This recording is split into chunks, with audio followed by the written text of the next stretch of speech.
Hindi lahat ng gera ay may bala. May mga digmaang tahimik.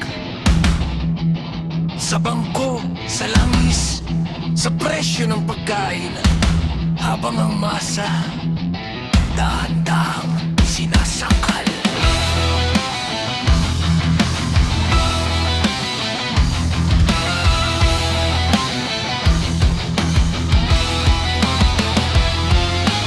Sa mesa ng mga hari ng salapi, mga kasunduan lihim sa gabi. Walang putok, walang usok ng baril, pero ang mundo'y unti-unting napipil.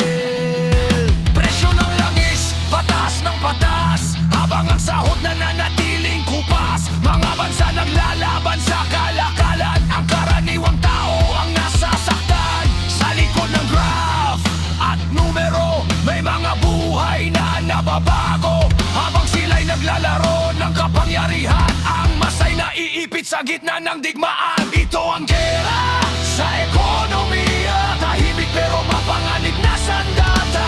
Presyo ang bala, gutom ang sugat sa sistemang hawak ng makapangyarihang kamay. Ito ang gera sa ekonomiya, mga bangko ang bagong artilerya. Habang ang masay lumalaban sa hirap, sigaw ng bayan ang tunay na sagot.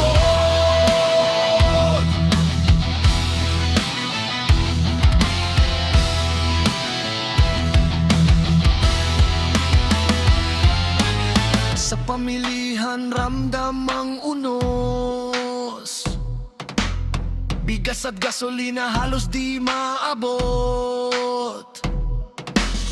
Mga manggagawa pagod sa laban, habang ang tubo'y pataas sa mayayaman. Mga bansang nagbabanggahan sa pera, trade war ang bagong gera. Sa likod ng pera at kasunduan, kinabukasan ng tao ang nakataya. Hindi na yan ang tahimik na laban, na ang sandat ay presyo at buwis ng bayan. Kung ang sistema ay laban sa tao, panahon na para baguhin ang laro.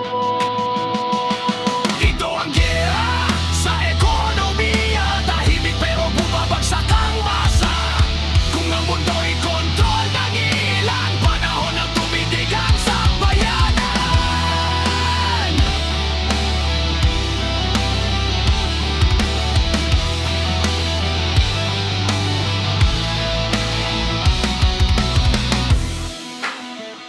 Hindi lahat ng digmaan ay naririnig,